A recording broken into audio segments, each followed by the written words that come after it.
আল্লাহর কথা শুনবার ক্ষেত্রে মনোযোগী হলে, চুপ থেকে শুনলে, এই দুইটা আমল আল্লাহ বলছেন ফাস্তামিউ লাহু ওয়া আনসিতু। আমার কোরআন যখন পড়া হয় আল্লাহ বলেন তোমাদের দুইটা করণীয় আদেশ আল্লাহর, মনোযোগ দিয়ে শোনো এবং চুপ থেকে শোনো, চুপ থাকো। আল্লাহ বলেন এই দুইটি কাজ যদি তুমি করো লাআল্লাকুম তুরহামুন, আমি আল্লাহ ওয়াদা করছি তোমার উপরে রহমত বর্ষণ করব।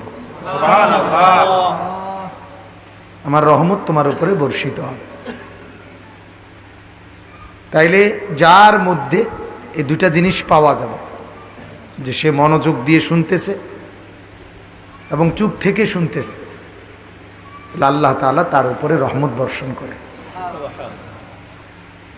গাফেল যে, তার ফায়দা হয় না, শুনেই। দেখবেন ওই জুমার দিন মসজিদের পিছনে বারান্দায় বসে অনেক ছেলে পেলে, মহল্লার মুসলমান ছেলে, 16, 17, 18 বছর, এগুলো শুধু ধাক্কাধাক্কি করে, নিজেদের মধ্যে রসিকতা, বান্দরামি, দুষ্টামি এগুলোই করে। যার কারণে বছরের পর বছর ইমাম সাহেবের জুমার বয়ান হয় কিন্তু তার জীবনের কোনো পরিবর্তন হয়।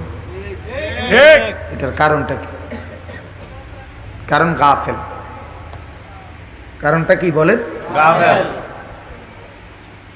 অনেক মুরব্বী আছে দেখবেন সামনে মাঝে বৈশা ইমাম সাহেব বয়ান করে, উনি জুরায় বইয়া এরম করে, বড়শি দিয়া মাছ ধরে, এমন করে ঠোকরা মারে যে,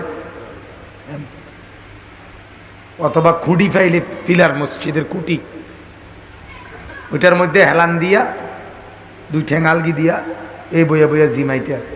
অজু আছে না নাই এত তান টোয়াইয়া লাভ কি? নমাজে না কদ্দুর ফরক, কথা বুঝছেন? এই দেখা গেছে এবারটা 60 বছর হওয়ার পরেও বিড়ি খানার অভ্যাস আর ছোড়ে না। কারণটা কি? সাদোয়ানে গপ মারার অভ্যাস ছোটে না। কারণ এটাই, গাফিল যে। দুনিয়া বুঝবার ক্ষেত্রে, দুনিয়া বলবার ক্ষেত্রে, দুনিয়ার গল্প গুজবের ক্ষেত্রে, দুনিয়ার কথা শুনবার ক্ষেত্রে খুব মনোযোগী।